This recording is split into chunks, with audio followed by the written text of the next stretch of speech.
coming up on Every Single Muscle. Hey, it's another big old pile of muscles. I have to do this every time. Whoa. Look at that. Glow City Warrior. I'm still gonna pick this up even though it's worth $300. The Men of Metal. You probably haven't heard of it. It's honestly hard to articulate what an insane deal this is, but when you do the math, it's bonkers. It's truly bonkers. What's up, Internet? Every Single Muscle here, back again with another toy hunt. A couple weeks back, I went to the All-American Collectors Show, aka the Glendale Show in Glendale, California. This show happens twice a year, and the thing about this show is it's not strictly a toy show. There's all kinds of eccentric old collectible stuff, things going back several decades, lots of creepy old dolls, big metal signs, empty food canisters from a bygone era, antiques of all kinds, but none of it boring. Just the kind of weird stuff that makes you stop and stare and ask yourself questions like, why do I suddenly need to own this Keebler elf standee? And this time I brought a special guest with me, my brother Dustin. Toy hunting's always a good time, but there's something a little extra special about going with your little brother, especially to a show that's guaranteed to have some weird stuff. Oh, and did I mention that the saga of the blue Jaded Jaguar continues? Stick around for that, but first, let's hunt for some toys.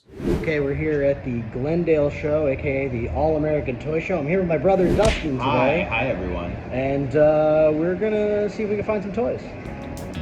Behind the scenes of Every Single Muscle. Yeah, here we go. This is the setup. That's the setup.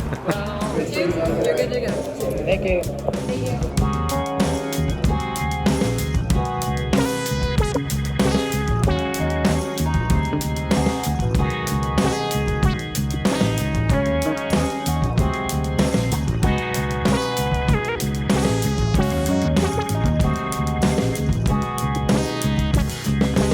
Anthropomorphic rabbit. That's where it's at. That's where it's at. No, that's where it's at.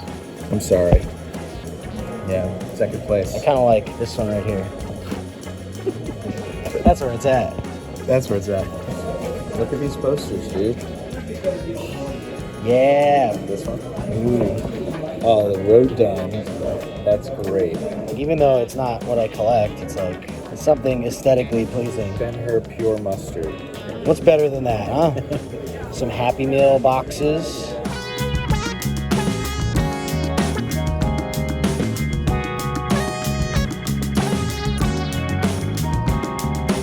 What about this guy? I think he's from Russia. It is. This is a Russian battle beast. I have a few of these already, but maybe I'll pick up another.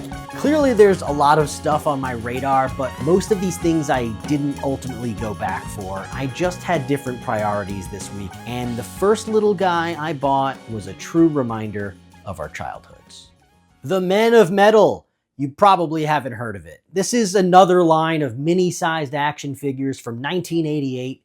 Dustin and I grew up with 8 glorious Men of Metal in our collection, but the gimmick of these toys wasn't the figures themselves, but that they each came with and fit into a little medal that you could wear on your pocket. Men of Metal, Army specialist you command from your chest. Roll out the armored transport. These guys are tough. These guys are men of metal. Transport and figures sold separately. There are 18 different figures in the Men of Metal collection, the army you carry on your chest. Now, none of our medals survived. I was much more focused on the little dudes as a kid and probably just tossed the medals out at some point, but nonetheless, it's pretty exciting to recruit one more soldier to our Men of Metal army. Especially to have my brother pick it out of the pile. I don't know, that's kind of cool. And also there are some Men of Metal knockoffs out there. I own a couple of those guys too. It's nice to compare and contrast them. You can see that the paint job's a little dinkier on these guys, but either way, figured I'd mention it.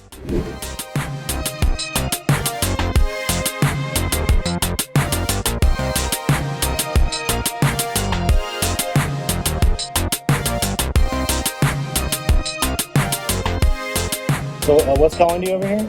This guy. My first purchase.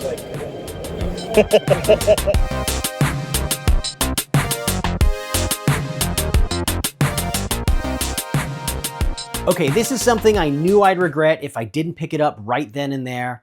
A 1986 Imperial Frankenstein's monster figure.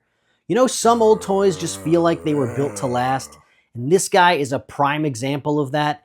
It's got this dense plastic. It feels like you could just like club someone with it. And the figure itself is just terrifying. It really has a striking look to it. Also, it goes great with the Imperial Mummy that I bought a few months ago, and they both fit in with my wife's ever-growing Universal Monsters collection. Though admittedly, I think it's a joint collection at this point. I can't give her this one. This one's mine, and the Mummy's mine too, and some of them are mine.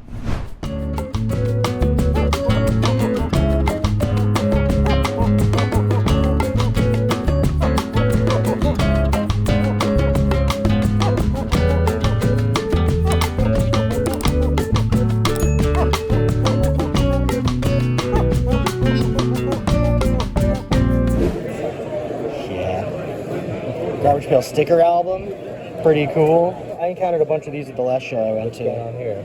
They're, you know, Madball knockoff suction thingies. It's pretty good. And then there's a sealed package. The wacky ghoulies. Oh, so those are wacky ghoulies. Yeah, those are what come out of there. Well, first of all, look at that. Glow City Warrior. That's hot. That's hot. Have you ever seen a Makeable Herculean, Dustin? It's a Ninja Turtle knockoff line where they have alternate heads and the shell that you pop on the back. They're really stupid. Look at that one. This guy's awesome. Oh yeah. That guy's great. Combat Collector's Case. Perfect case for JoJo, Bionic 6, and other combat figures and accessories up to 3 3/4 inches. This is a non-specific G.I. Joe-esque collector's case. That's really kind of awesome. Combat. Yeah, bag would be nice. So what are you buying, Dust? I mean, I have to get the monkey puppet, of course. Naturally.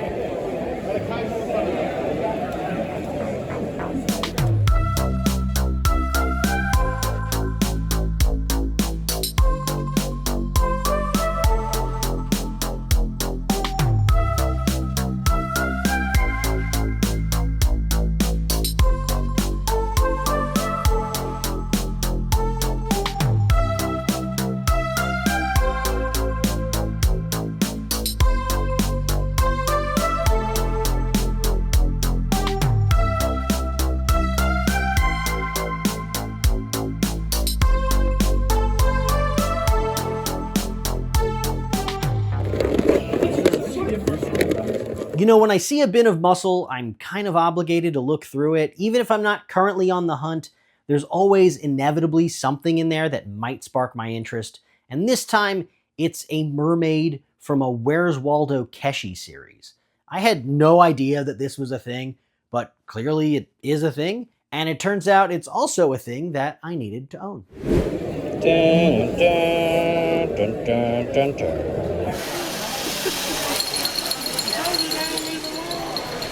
Get the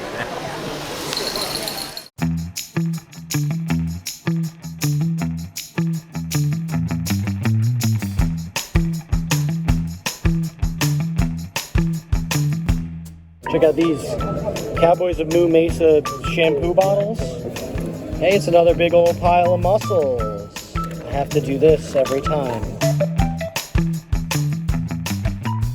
I don't know if you guys are aware of Toy Polloi, but I've been following his channel for a few years now, and one thing I really like about his channel is he teaches viewers how to fix toys. In fact, it was only because of his tutorials that I was able to fix the legs on this Motu Beastman, the arm on this Winston from Ghostbusters, and reconstruct this hooded cape for my Kenner Star Wars prune face. But the reason I bring him up is because he has a segment called A Mile of Mayhem, where he's literally trying to collect enough Miles Mayhem figures from the Mask series to line them up and form the length of an entire mile. I think he's pretty far off from hitting that goal, but even still, I'm gonna mail this off and contribute 1/27,000th of a mile just to say I helped out. So, Toy Polloi, this one's for you. Whoa.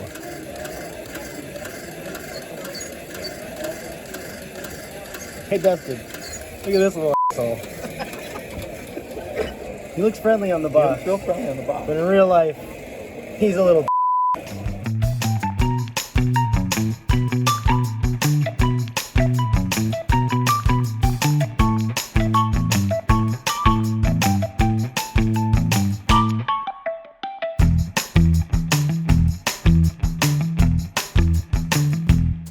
still gonna pick this up, even though it's worth $300. Okay, I see some Z-Bots in here. Some Battle Beasts, of course. Wow. Jackpot. Okay, this is the big purchase of the day. This is where I made my biggest score, and one that I probably should have hyped up much more than I have. In my last couple videos, I boasted and bragged about this insane toy trade that I made for a blue Jaded Jaguar Battle Beast. And if you haven't seen it, I'll link to that somewhere. But somehow, some way, just 1 week later, I found another one with a really low price tag, like criminally low. And I managed to walk away with not just this blue Jag, but also 6 Z-Bots, a Runamuck Duck Battle Beast for my brother, and a Laser Beast, all for under $50. Yes! That's awesome! It's honestly hard to articulate what an insane deal this is, but when you do the math, it's bonkers. It's truly bonkers. So let's start with the Z-Bots. I've covered them before. I love Z-Bots. I made the ultimate Z-Bots checklist, which I'll share below. And being able to score 6 more of them, including the last of the Burger King premiums that I needed, let's just say it's a good day to be a toy collector. Next up, it's the Laser Beast. If you're not familiar, Laser Beasts are essentially Series 4 of the Battle Beast line. Most of them weren't released at all in North America, but a few were. Even still, they're not super common and you don't see them that often in the wild. I only had 4 of them in my collection up to this point, and Anarchy here makes 5. I'm pretty sure he's a mole, which would explain the drill hand. Now, it's worth noting that Laser Beasts don't have the traditional holographic rub signs that you see on regular Battle Beasts. Instead, they've got this marble inside their chests, and if you hold them up to the light, you can see their battle emblems. And so this guy's got wood. Wood beats water! And lastly, it's the blue Jaded Jaguar again. This is a toy I literally thought I would never own, and somehow I've now got 2 of them in the span of just 2 weekends. I'm drowning in Jags now, and I'm not complaining. So there's the entire haul, the whole crew. Feels like a good day at the toy show, especially getting to share the experience with my brother. Now that said, what do you think was the best purchase of this show? Was it Frankenstein? Was it the Jag, the Z-Bots, the Laser Beast? Or was it Dustin's monkey puppet? Let me know what you think in the comments, and don't forget to stick around for more every single Battle Beast and more every single muscle. Bye-bye.